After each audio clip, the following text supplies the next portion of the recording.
Hi, I'm Marc Lynch, Director of the Project on Middle East Political Science and the Institute for Middle East Studies at George Washington University.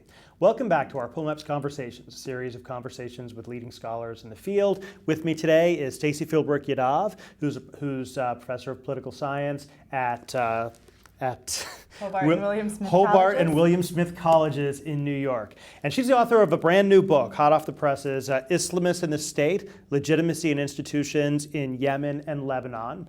And she's written a number of articles for the Middle East Channel about Yemeni politics and changes in Yemen. Stacey, welcome to George Washington. Thank you. And I thought to start, maybe we could just talk about the book. It's brand new. People haven't had a chance to read it yet. So just tell us a little bit about what you were doing with the book and what people should know. Sure, thanks. Well, the book really started from a place of, I think, a little bit of frustration, actually. I was a little frustrated with what I felt in the early 2000s and mid-2000s was an over-reliance on the example of the Muslim Brotherhood in Egypt and as the basis for some broad speculations about what would happen if Islamists were allowed to compete in free and fair elections. And I thought both logically and normatively there were some problems with that approach. Sort of logically, why do you look to a semi-tolerated or a semi-underground but tolerated organization to speculate about how legal Islamists in other countries, in other settings might behave? And normatively, I was concerned that those speculations were being used to justify suppression and exclusion of democratic rights for citizens, Islamist and not. So I wanted to look really in particular at contexts in which Islamists were already well-formed as political parties, participating in some different regime settings. And so I chose Hezbollah in Lebanon and Hezbollah Islah, or the Yemeni Congregation for Reform in Yemen. And so the book is a comparison of the two.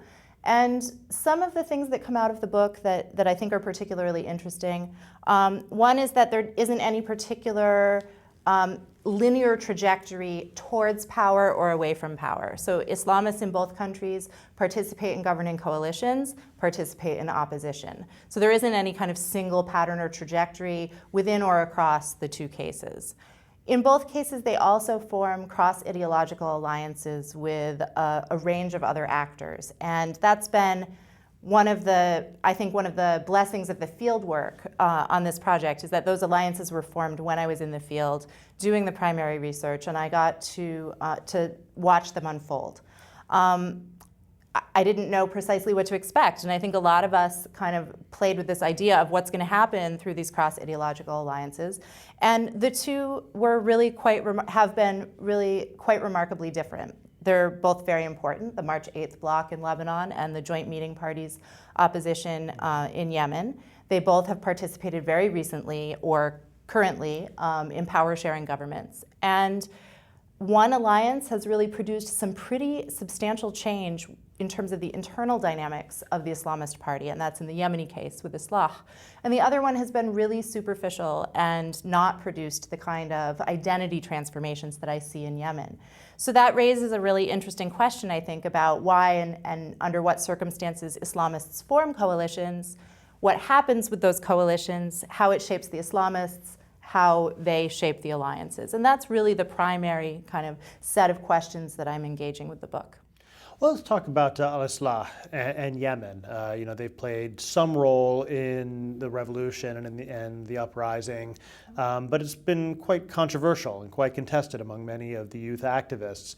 So how do you feel that your right. understanding of cross-ideological alliances has held up over the last 2 years? It's not just the question of how it's held up, but also I think there are elements of the book that can help us to understand that weird role or that contested role that Islah played during the revolution. First of all, the internal dynamics of the Joint Meeting Party's opposition produced a really vacuous alliance that... vacuous? Vacuous. Yeah, I will go with that. I've written it, so I'll stand by it. They were focused on a kind of technical politics of procedural reform. So the agenda of the Joint Meeting Party's alliance really lost touch with grassroots constituencies across the ideological spectrum. One consequence of that is that they were behind the revolution. They were not at the front of the revolution. So Islah, as a part of the Joint Meeting Parties, had to really struggle, I think, to to find its place in that revolutionary movement. And that certainly can help us to understand why there's a lot of ongoing opposition to the GCC transitional agreement, which sanctions the joint meeting parties as the opposition. Right? So that's part of one sort of element that I think the book helps to elaborate. So what changed between 2006, when the JMP actually was the leading opposition party contesting elections, to 2011? Why do they lose? Why do they fall behind? From my perspective, it has a lot to do with the internal dynamics, the difficulty of keeping together such a disparate alliance. So the disparate alliance stems in part from the fact that it includes Islamists and socialists, but also from the internal factions within Islah. And the internal factions within Islah were disproportionately influenced by Islah being part of the JMP.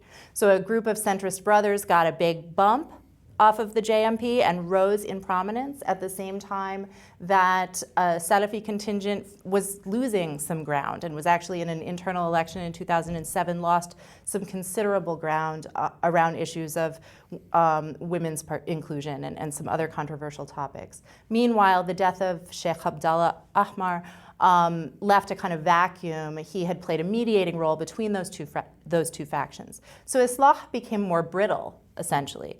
The revolution, in a way, has brought Islah back to where it was before the JMP, with the resurgence of tribal legitimacy. And legitimacy is maybe too strong of a word, but a powerful tribal figure within Islah is again playing that kind of mediating role, which is now represents a bit of a loss of place for the brothers. Would you describe al-Islah more as kind of a broad coalition of Islamist trends? Because that's quite different from, as you said, from the Egyptian Muslim Brotherhood, which is a much more disciplined and homogenous kind of organization. I would definitely, I think the literature on Islah is not large, but it supports the idea that there are these internal trends.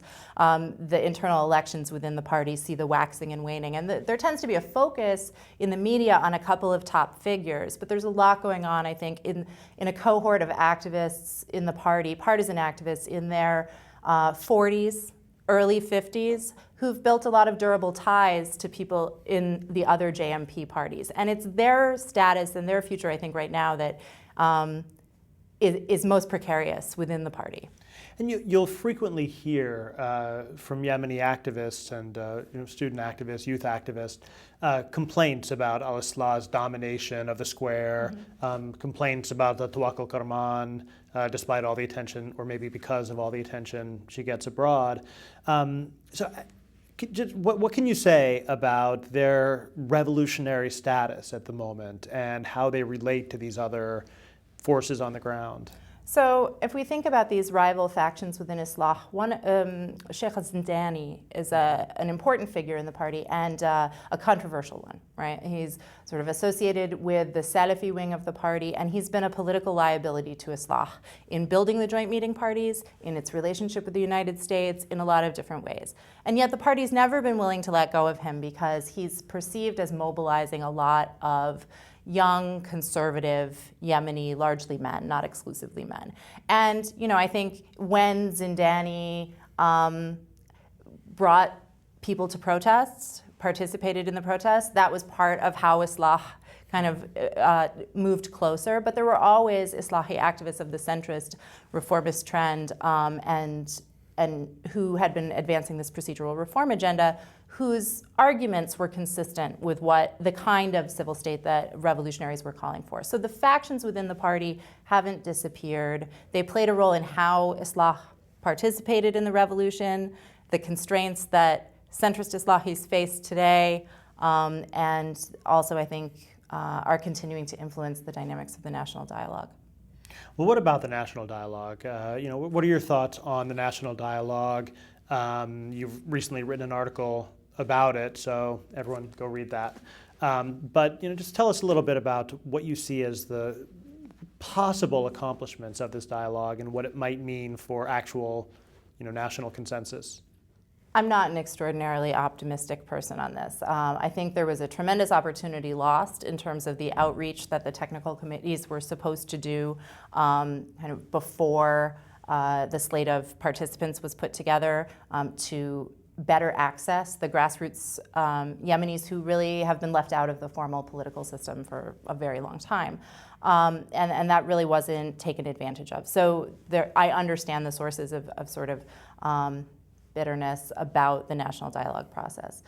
In terms of what's going to come out of it, it's going to cement the kind of status quo players in Yemen, and the joint meeting parties and Islah are going to be a part of that.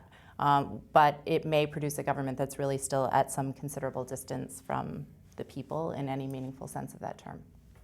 If this, if the dialogue and new constitution actually led to free and fair democratic elections, to a serious parliament, how do you think that would play out? I mean, would it be dominated by Islah, or are there other forces that you see as likely to play an effective role? It's not clear to me. I'm sure Islah would do well. I think one of the bigger questions that I think about is whether or not the joint meeting parties would move forward together or apart. And I think there's some chance that Islah might fracture in that process, and I'm not sure that's a bad thing. Well, thank you, Stacey Yadav, Stacey Philbrick Yadav of Thanks, Marc. Hobart and William Smith colleges. I'm very sorry to the president of Hobart and William Smith colleges, which I will never forget again. Thank you for joining us here at George Washington University. And everyone be sure to read Islamists in the State, Legitimacy and Institutions in Yemen and Lebanon. Thank you.